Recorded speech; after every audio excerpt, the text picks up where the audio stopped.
Wondering what the warning signs of a housing market crash are? As interest rates continue to rise, many home buyers, sellers, and realtors are nervous about whether the real estate market is headed towards a repeat of the 2008 crash. While we're currently experiencing some of the same conditions that occurred in the run-up of the housing bubble burst in 2008, most experts seem to agree that this won't happen this time.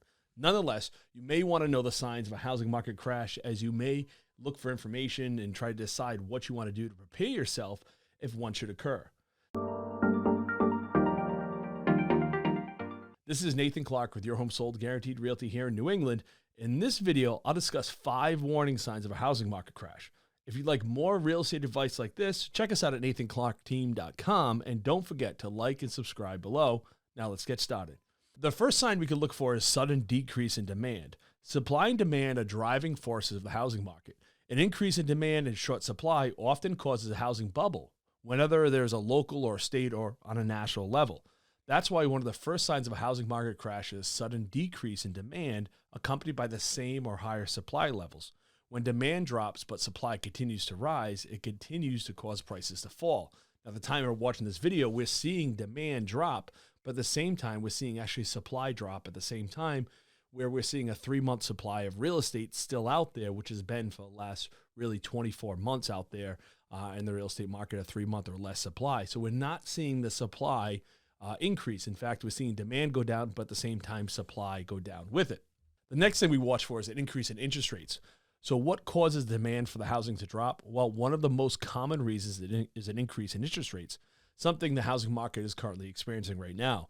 When interest rates rise, it makes it harder for home buyers to afford a mortgage. As a result, many people who are otherwise looking to buy a property or entering the housing market are suddenly unable to afford one, and they can no longer purchase. So higher interest rates can also affect current housing don't have a fixed rate mortgage, and that really happened in 2008. This can cause them to leave their home and be unable to make mortgage payments, which turns into a foreclosure.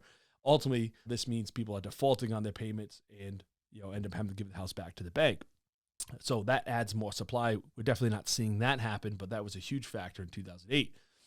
The other thing we watch for is excessive investor and buyer risks. One of the most common signs of a housing market crash is investors and home buyers taking too many risks in the market right now before it crashes. These people notice that home prices are high and make risky decisions based on those unrealistic prices and the expectation that they'll keep rising. For home buyers, this means they may purchase a home that's too expensive or take out a mortgage they simply can't afford. For investors, they may snatch up properties and flip them with the hopes of making a profit, only to realize that the demand is no longer there once the market cools off. However, it's important to note that high prices on their own don't necessarily indicate an impending crash. It's only when these prices reach a level of instability that they become dangerous. Now, we have seen some warning signs of that. We'll continue to watch that many home builders are stopping to build because they think that the market's going to weaken. So you're seeing less and less new construction out there. But the problem might be a lot of these people that were flipping houses, they might have bought these houses maybe in July, thinking they were going to sell them in October. And we've definitely seen a very different market from July till November of this year. So we'll see how that plays out. It's too early to look at that yet. But another sign, the fourth sign, is tough economic conditions. High inflation, unemployment, or recession aren't necessarily signs that the market will crash, but they can be contributing factors. The economy's health is closely tied to the housing market, so these conditions can worsen the situation for home buyers and sellers looking to buy in this market. For example, inflation may lead to rising interest rates, which leaves many home buyers unable to enter the market. This is what the real estate market is experiencing at the moment, with inflation at 8.2 to 8.5% and interest rates at 7.2%.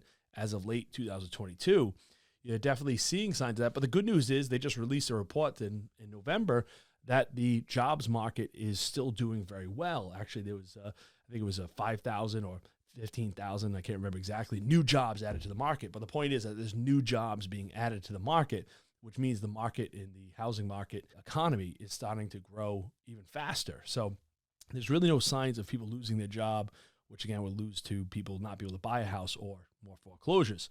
And the fifth sign is the local market conditions. As mentioned above, housing market crashes can occur on a local, state, or national scale. That's why other signs of a crash include the local market conditions in the area. So if a certain city or neighborhood starts experiencing increased cost of living, maybe increased crime, unemployment, or other undesirable conditions, it can lead to residents migrating out of the area. As demand suddenly falls, it causes prices to decrease and investors to pull out of the market. Many of these signs of a housing market crash are closely related. Even so, they aren't necessarily a guarantee that a crash will occur. That's why the best way to prepare yourself before entering the current real estate market is by working closely with one of our professionals here at the Nathan Clark team. Only realtors have extensive individual knowledge of your particular housing market, which gives them a greater ability to make the right decision about buying or selling your home.